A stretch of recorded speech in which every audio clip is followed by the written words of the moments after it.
छोट बाडी आपन सासू लमहर दामाद हो।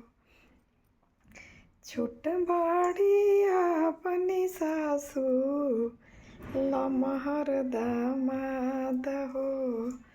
तनिक नै जाए दुलहा, तनिक नै जाए दुलहा, परिछवि लीलार हो। तनिक नै जाए दुलहा, परिछवि लीलार हो।